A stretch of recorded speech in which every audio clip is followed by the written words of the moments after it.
Every April Fool's Day, my boyfriend joined his childhood friend in the same cruel prank, pretending to propose to me. Last year, I slipped the ring onto my finger, my heart full of hope. Suddenly, the mechanism snapped tight. Pain shot through my hand and I cried out. He apologized afterward and promised that this year the proposal would be real. As such, I arrived carefully dressed, believing him. Instead, I was met with a face full of cake. He reached out gently, wiping the cream from my face as if it were nothing more than a harmless joke. However, this time I took a step back. After 6 disappointments, I chose to walk away. So why was it that, in the end, he was the one consumed by regret? Every year on April Fool's Day, my boyfriend would team up with his childhood best friend to pull the same prank on me. He would pretend to propose. Last year, the two of them laughed like it was the funniest thing in the world, even though my fingers were almost crushed in the process. Later, he apologized and swore that this year would be different. This year, the proposal would be real. As such, when he called me again, sounding urgent and telling me to come to the place where we had our very first date, I believed him. I curled my hair, got my nails done, and spent extra time perfecting my makeup. I picked out a brand new outfit and even drafted the announcement post I was going to share once everything became official. However, the second I stepped through the door, smiling and full of excitement, a thick slab of cake cream slammed straight into my face. Laughter burst out from among the crowd and a girl's voice rang out, bright and smug. "I told you Whitney would show up, Nolan. You lost." Nolan Jones walked over and, just like always, gently wiped the cream off my face. "You got all dressed up," he said with a soft smile. "It's a shame about the outfit." Then he added, like it was nothing, "I made a bet with the guys about whether I could get you to come. I said you wouldn't.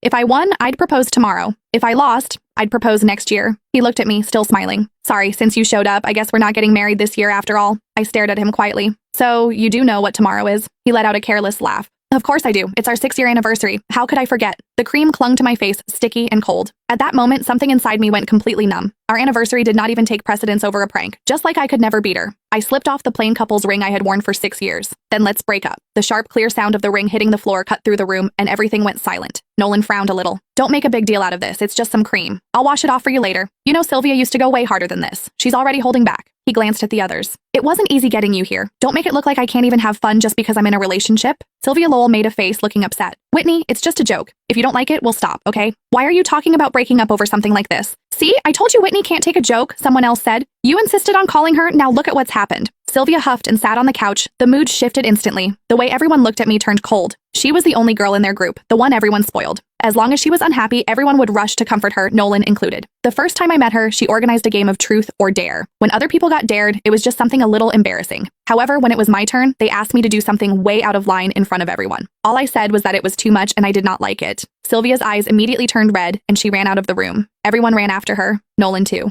The welcome party that was supposed to be for me ended with me sitting there alone. He never said anything about it afterward, but from that day on, he never brought me to their gatherings again, unless Sylvia said it was okay. Then Nolan looked at me, his brows pulled tight. "Whitney, apologize to Sylvia. Before, I would have swallowed everything. I would have forced